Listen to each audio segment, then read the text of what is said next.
नमस्कार भावांनो.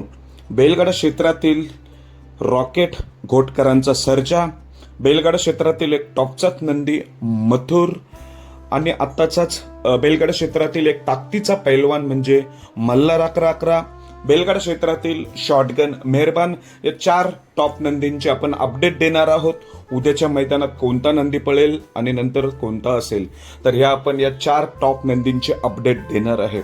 तर सर्वप्रथम अपडेट देतो कुमार रणवीर, राहुलभाई पटेल, अडिवली कल्याण यांचा मथुर बद्दल. बरेच कमेंटद्वारे सारखं विचारत असतात, त्यांच्यासाठी हे अपडेट देतोय मथुर. सोशल मीडियावर सारखं एक जोरदार चर्चा होते की मथुर आणि घोट सर्जा 23 तारखेला म्हणजे उद्या पळणार आहे. तर खरं आहे का? तर नाही. उद्या मथुर घोट सर्जा ही जोडी नाही. अर्थातच आपला मथुरच उद्या कोणत्याही मैदानात आपल्याला पळताना दिसणार आहे नाही. उद्या आपल्याला मथुर कोणत्याही मैदानात पळताना दिसणार नाही. मग कधी पळेल? तर मला माहिती मिळतोय की मथुर आता बरेच दिवस आरामावर असेल, हा पूर्ण महिना आरामात असेल. डायरेक्ट आपल्याला मथुर सप्टेंबर महिन्यातच पळताना दिसेल अशी प्राथमिक माहिती मला मिळतोय. पण एवढंच मी सध्या सांगू इच्छितो की उद्याच्या मैदानात आपल्याला मथुर पळताना दिसणार नाही.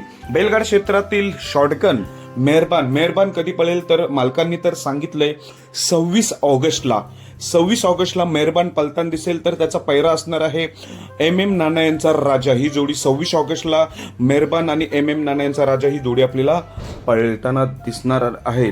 राहिला आपला बैलगाडा क्षेत्रातील रॉकेट घोटकरांचा सर्जा. बरेच दिवसानंतर आपल्याला, मला वाटते 1 महिन्याच्या कालावधीनंतर आपल्याला घोट सर्जा उद्या पळताना दिसणार आहे. बरेच त्याचे चाहते आहेत, त्याचा वेग पाहून त्याच्यावर प्रेम करतात. त्यामुळे उद्या आपल्याला घोट सर्जा नक्की त्याचा पळ बघायला भेटेल. त्याचा पैरा देखील टॉपचाच आहे. जुनीच A1 जोडी आहे ती म्हणजे संतोष शेठ तोडकर यांचा मल्हार 11-11. संतोष शेठ तोडकर यांचा मल्हार 11-11 आणि घोट सर्जा ही सुद्धा उद्या आपल्याला टॉपची जोडी 100% पळताना दिसणार आहे. या जोडीला सुद्धा एकदम टॉपचाच वेग प्राप्त होतोय. मल्हार 11-11 आणि घोटचा सर्जा ही जोडी उद्या आपल्याला 100% पळताना दिसेल. आणि बकासूर भुंगा ही जोडी सुद्धा 100% पळताना दिसणार आहे. या 2 जोड्यांचं डोळ्याचं पारणं फेरणार असणार आहे. बेस्ट ऑफ लक उद्या. धन्यवाद.